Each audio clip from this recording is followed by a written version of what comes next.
Bonjour à toutes et à tous, je suis Julien Lopi, secrétaire général de l'ADF. Bonjour à toutes et à tous, je suis Joël Trouillet, secrétaire général de l'ADF. Aujourd'hui, c'est la 15e émission de Questions Expresso avec l'ADF. C'est donc la 15e fois en moins d'un mois que nous vous adressons à vous, que vous soyez chirurgien dentiste, assistante ou prothétiste dentaire, que nous vous rejoignons dans vos domiciles pour vous tenir informés des évolutions de cette crise sanitaire que nous traversons. Nous avions prévu ce mardi de recevoir un nouvel invité et également de répondre à vos interrogations. Mais les cartes ont été rebattues et nous ne serons que tous les deux à prendre la parole aujourd'hui. Nous avons entendu, nous avons été sensibles à vos très nombreuses réactions de cette fin de semaine et vos inquiétudes légitimes. Nous avons entendu, mais nous n'avons pas entendu notre ministre de la Santé, Olivier Véran, faire référence à notre profession lors de son point d'étape du dimanche 19 avril. Nous avons été tous très déçus de ce manque de considération et comme d'autres responsables professionnels, comme de nombreux confrères sur les réseaux sociaux, nous n'avons pas manqué de lui faire savoir. Depuis le 16 mars, nous avons fermé nos cabinets dentaires, assuré des régulations, répondu par téléphone à nos patients, géré des urgences en essayant au mieux de minimiser les risques pour les patients et pour nous-mêmes. Et cela dans une relative indifférence de la part de notre autorité de tutelle. En tant que responsable professionnel, nous partageons votre ressentiment, vos interrogations, vos griefs. Nous sommes 42 000 praticiens, plus de 20 000 assistantes dentaires, 110 000 actifs de la filière dentaire, et nous passons donc inaperçus aux yeux des pouvoirs publics. Cette 15e émission sera donc brève, car nous souhaitons être transparents avec vous et ne pas prendre la parole inutilement quand le temps est au travail, à la recherche de solutions et certainement pas au palabre. Nous sommes arrivés à une période charnière. Depuis le début de cette crise sans précédent, votre besoin d'informations claires et précises était important. Nous avons très rapidement pris le pouls de la profession à travers les questions nombreuses que vous nous avez posées et nous avons essayé d'y répondre, parfois avec des réponses personnelles, mais aussi en faisant profiter la majorité par le biais de ces 14 émissions. Nous vous avons transmis une information actualisée au jour le jour sur tous les sujets sanitaires, économiques et sociaux.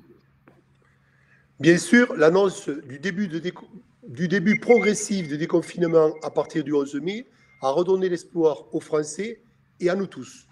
Face aux difficultés économiques de chacun, de la crainte de l'avenir pour nos cabinets, nos salariés, nous savons que toutes vos préoccupations sont dorénavant tournées vers la sortie de crise.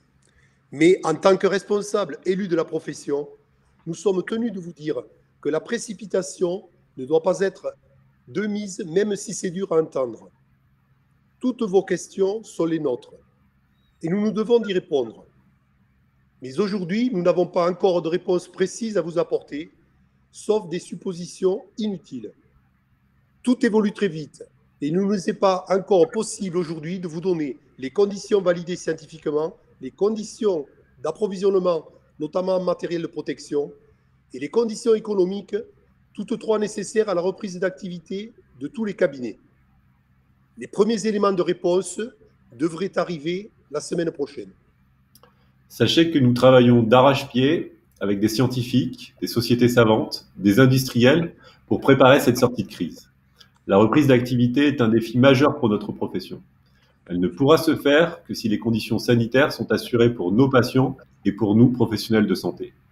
Il ne s'agit pas de transformer nos cabinets en bunkers aseptisés, loin de là. L'objectif est d'avoir des conditions de travail, et j'insiste sur ce mot travail, car au fond, c'est tout ce que nous souhaitons tous, exercer et en vivre. Des conditions de travail, donc, qui assurent la protection nécessaire à nos patients, à nos équipes et à nous-mêmes. Et le volet économique ne peut plus être repoussé. Nous avons attendu les mesures, elles doivent maintenant devenir réalité. Pour tout de suite, mais aussi pour accompagner notre reprise d'activité qui s'annonce progressive. Tous les syndicats sont pleinement concentrés sur cette tâche et leur travail devrait commencer à payer. Mais cette sortie de crise ne pourra se faire sans nos gouvernants. Vous l'avez sans doute vu hier soir, Olivier Véran, ministre de la Santé, a écrit aux différents responsables professionnels, dont l'ADF. Des réunions avec ces services vont enfin pouvoir être planifiées pour avancer. Elles sont indispensables car nous ne pouvons pas tout décider seuls. Les enjeux et les risques sont très importants. Dès que ce sera possible, et nous l'espérons le plus rapidement, nous vous donnerons des informations tangibles et vérifiées pour vous permettre de reprendre progressivement votre activité en toute sécurité. Vous pouvez donc compter sur nous, sur l'ADF, pour continuer à vous informer quand ce sera le moment, quand nous aurons les informations, et compter sur notre soutien et notre total engagement à trouver des solutions pour sortir le plus vite de cette crise inédite. Merci à vous. Merci.